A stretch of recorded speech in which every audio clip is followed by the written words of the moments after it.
Qatar announces the Gaza agreement is nearing completion, with implementation details still unresolved.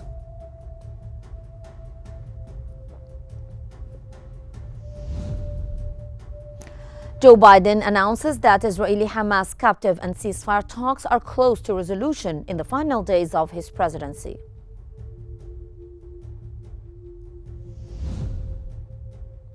And Lebanese Prime Minister Nawaf Salam vows reconstruction, economic recovery, and unity for Beirut.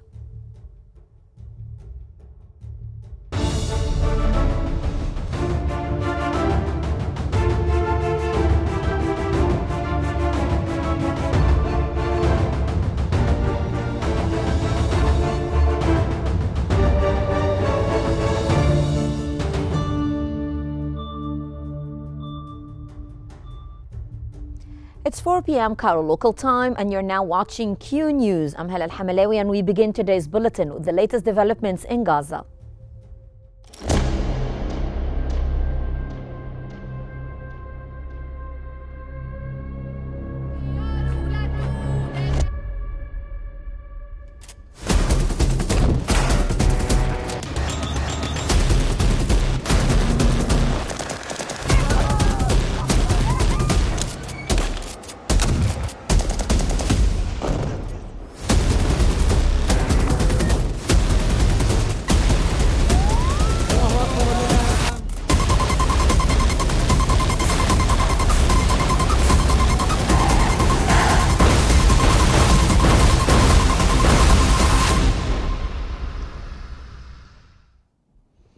Qatari Foreign Ministry spokesman Majid Al-Ansari has announced that negotiations on the Gaza agreement are nearing completion, with unresolved details mainly tied to its implementation.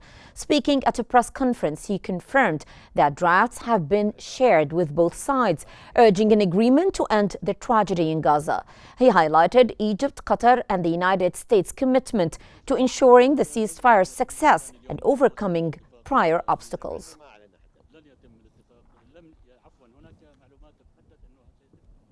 Israeli National Security Minister Itamar Ben-Gvir has criticized the current Gaza deal, calling it a surrender to Hamas. Ben-Gvir claimed his party previously blocked such deals but lost leverage as new government members now support it. He urged Finance Minister Bezalel Smotrich to leave the government if the deal proceeds, proposing joint opposition.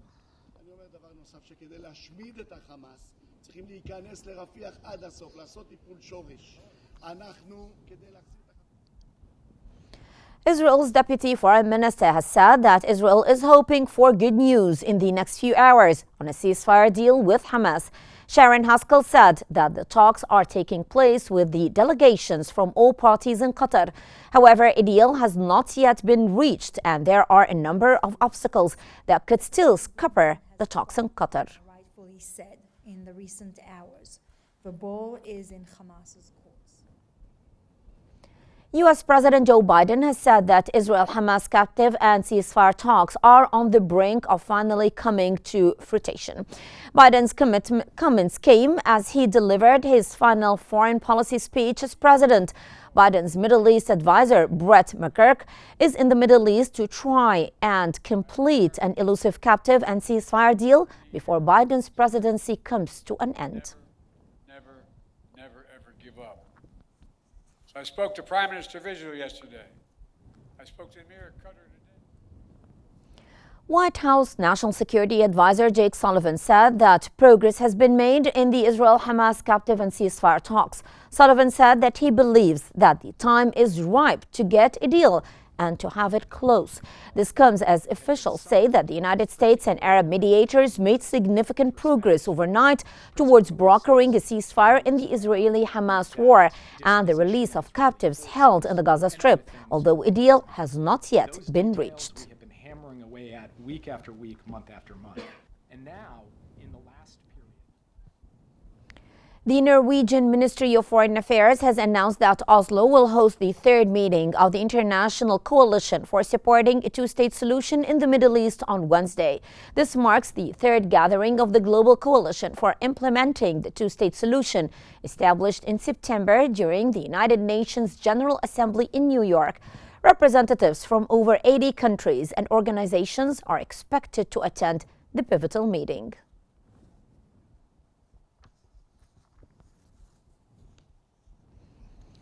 The International Court of Justice has announced that Cuba has filed a declaration of intervention in South Korea versus Israel case regarding the application of the Genocide Convention in Gaza under Article 63 of the court's statute. According to Article 83 of the court's rules, South Africa and Israel were invited to submit written observations on the Cuban Declaration of Intervention. On December 29, 2023, South Africa filed a lawsuit against Israel on charges of genocide, and several countries joined the case, including Nicaragua, Colombia, Libya, Mexico, Palestine, Spain, Turkey, and Ireland.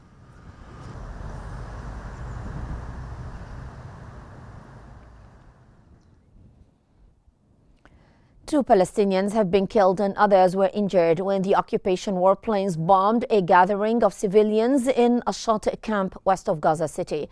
Israel's genocidal attacks continue unabated despite calls from the United Nations Security Council for an immediate ceasefire and directives from the International Court of Justice urging measures to prevent genocide and alleviate the dire humanitarian situation in Gaza.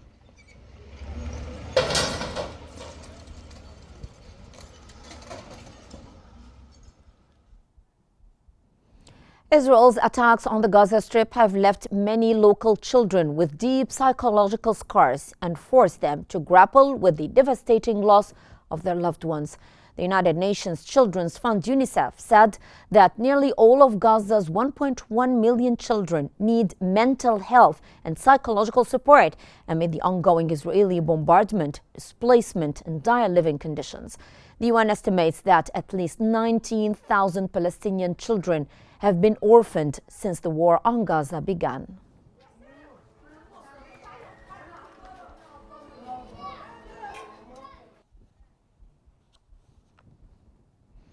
In the meantime, cold weather and heavy rains are adding to the woes of the besieged Gazan people who struggle to survive in deteriorating living conditions amid Israeli attacks. Children, the elderly, and anyone with a weakened immune system are particularly vulnerable, resulting in a significant increase in illness. People can only build makeshift tents, and the lack of basic necessities exacerbates their struggles.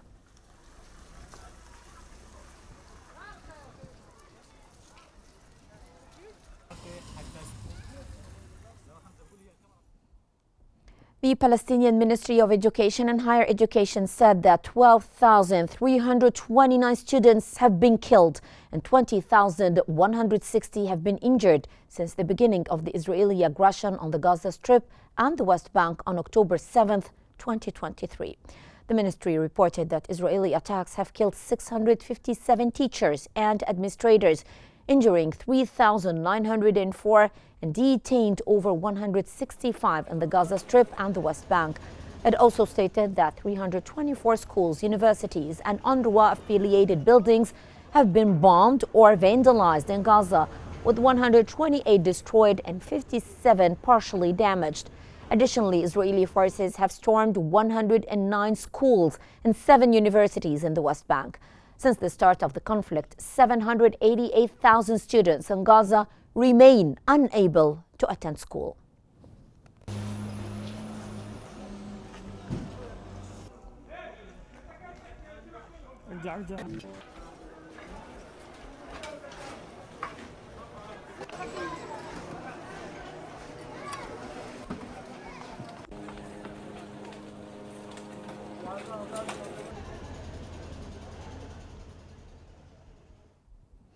The Israeli occupation forces have detained at least 35 people, including former detainees and siblings in the occupied West Bank during the last 24 hours.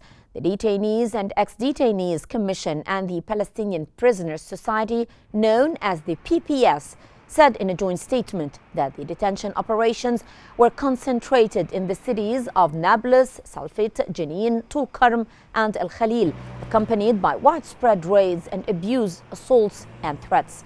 The PPS and the Commission affirmed that the total number of Palestinians detained in the occupied West Bank since October the 7th has risen to over 11,000.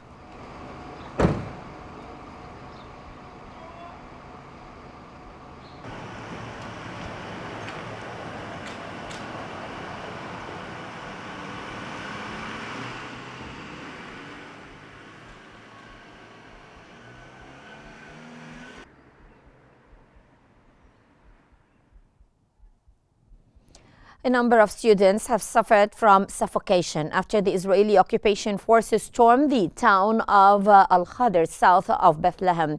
Local sources said that the occupation forces stormed Al-Khadr and were stationed in the areas of Atol and Al-Baraka in the old town and fired tear gas and sound bombs at the students, which led to a number of them suffering from suffocation amid clashes.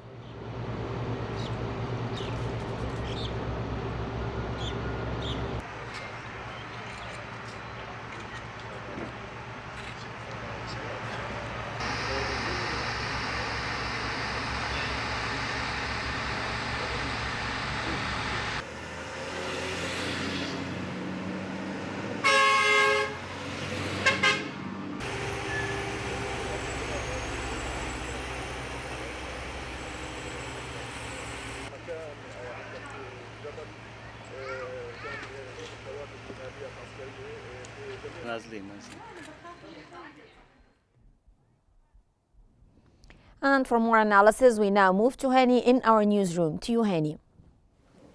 Thank you, Hera. And for further analysis on the current situation in Gaza amid the agreement negotiations, we're joined now by Al-Ahram Weekly Managing Editor, Mr. Khalid Dawood. Mr. Dawood, welcome to Qnews. Sir, now, what are the main unresolved issues in implementing the Gaza agreement, and what are the potential obstacles that could still derail the ceasefire negotiations in Qatar?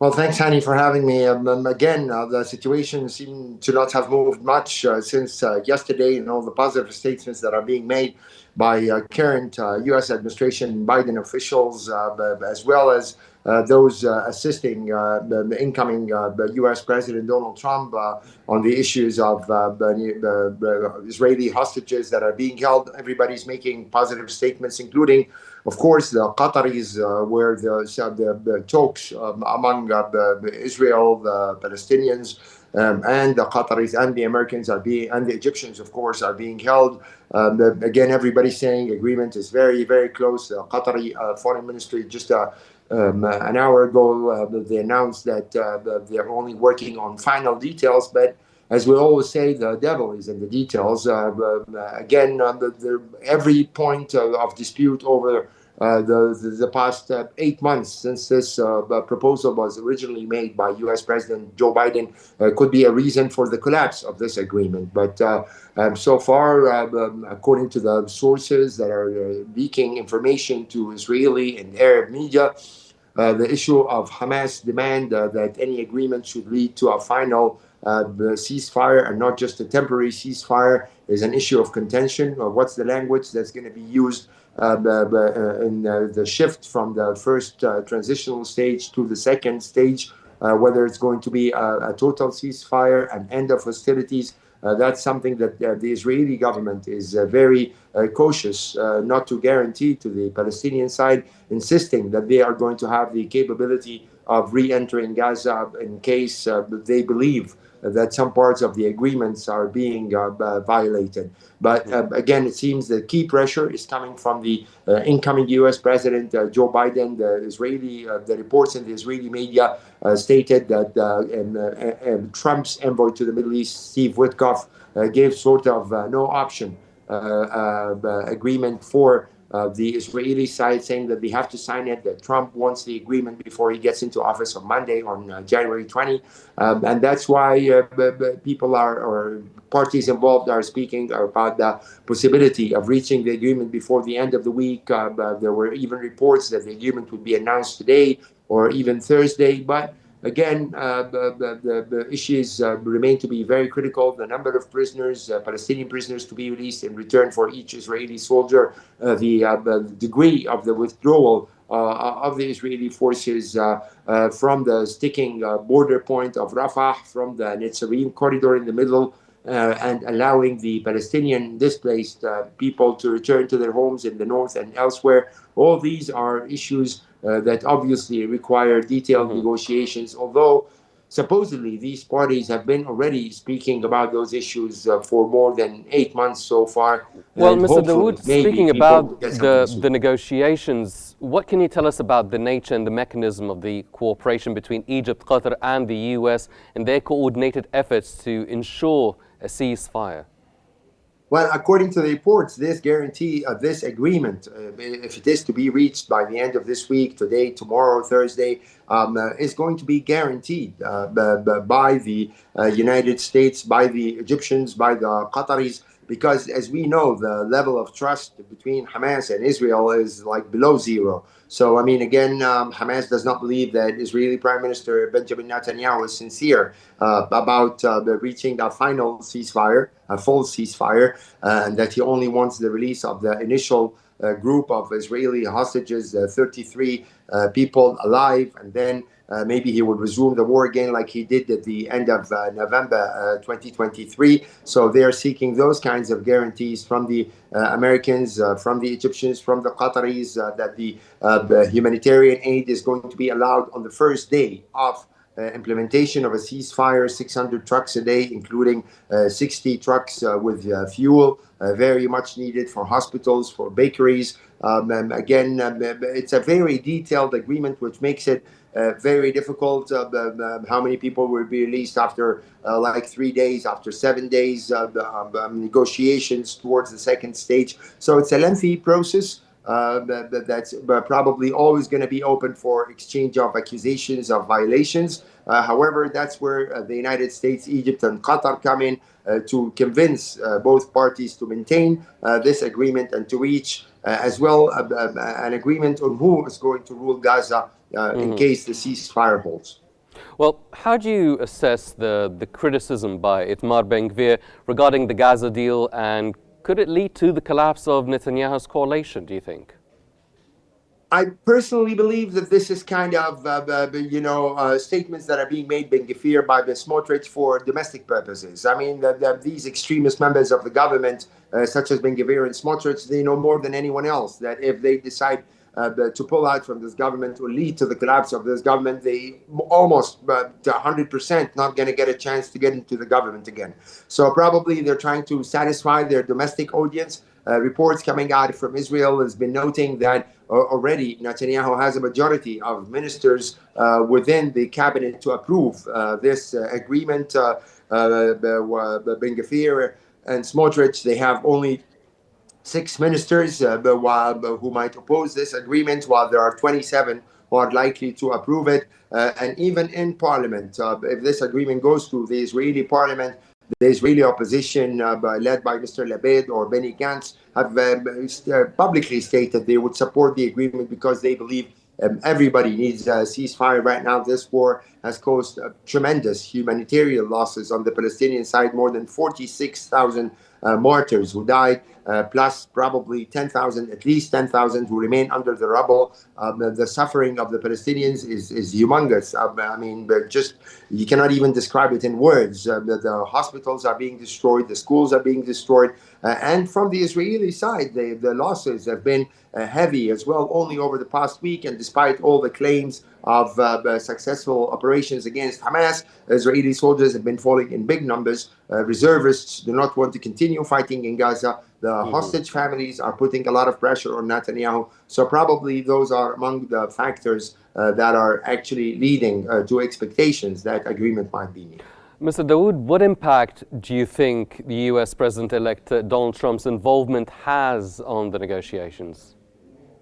Well, again, according to most of the parties involved in these negotiations, the presence of Trump's Middle East envoy, Steve Witkoff, and his shuttle kind of flights between Tel Aviv and Doha has obviously been very influential and critical in pushing towards this agreement. As you know, of course, and your audience know, Trump has a very busy agenda, and probably he's even stated that considering all the complications and circumstances, the Israeli-Gaza, the Israeli-Palestinian deal might be the easiest compared to effort to end the war in Ukraine, for example, as well as his own domestic agenda. This is a man who's coming in with a plan to deport hundreds of thousands of refugees on the first day, getting ready for fights with China, with Canada, with Mexico. So probably he doesn't want the continuous headache from his point of view of this ongoing war, and that's why many people credit the incoming U.S. president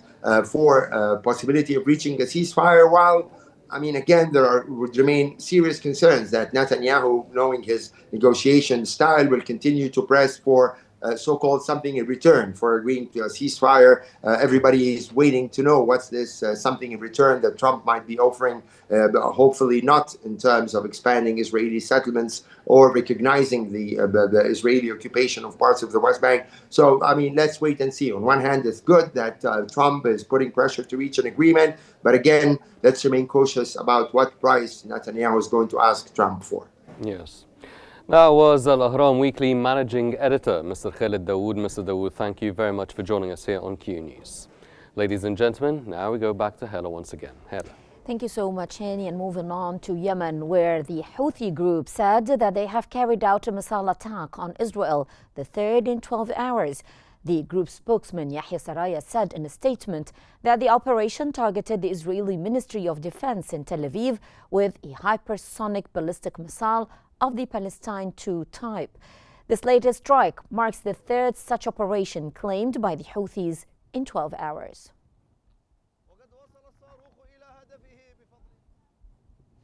Israeli police said that they have received reports of debris from a Yemeni missile hitting private homes near occupied Jerusalem. No injuries were reported, but there was property damage. Police secured the area while bomb disposal experts handled the hazardous items at the locations.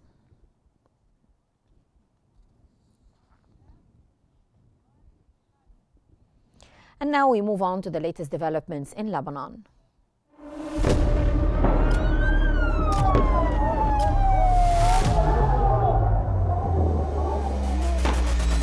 كل المستهدفين هن مدنيين. وضع شيء مرعب، شيء بخوف.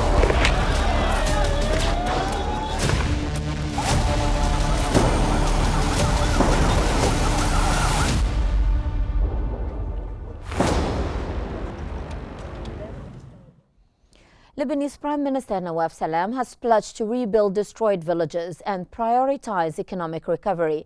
In his first press conference from Ba'abda Palace, he rejected exclusionary politics, advocating unity and national partnership. Salam emphasized extending state authority across Lebanon and fulfilling UN Resolution 1701. He committed to justice for the 2020 Beirut port explosion victims and envisioned a unified Lebanon for all citizens, calling for cooperation to strengthen national institutions.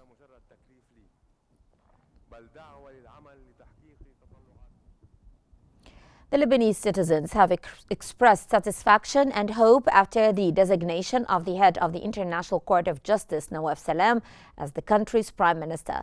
Lebanese President Joseph Aoun summoned Nawaf Salam, head of the International Court of Justice, to designate him prime minister after a majority of lawmakers nominated him.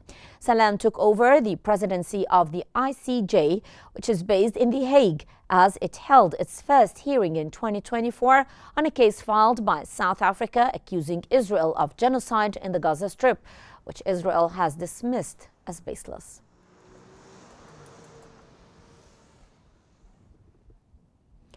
French President Emmanuel Macron is anticipated to arrive in Beirut this Friday, and this comes amid ongoing political developments in Lebanon, including the recent appointment of Nawaf Salam as Prime Minister designate and heightened discussions about the country's economic and political reforms.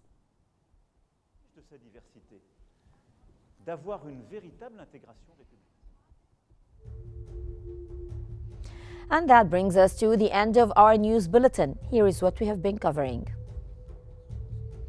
Qatar announces the Gaza agreement is nearing completion, with implementation details still unresolved.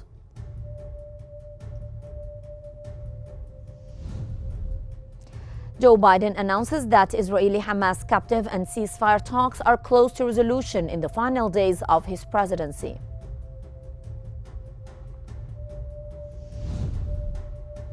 And Lebanese Prime Minister Nawaf Salam vows reconstruction, economic recovery and unity for Beirut. And this concludes our news bulletin for this hour. Don't forget to follow Q News on YouTube, Facebook, X, Instagram, and TikTok at Qnews EG to stay informed. Thank you very much for watching and stay tuned for more updates here on Q News.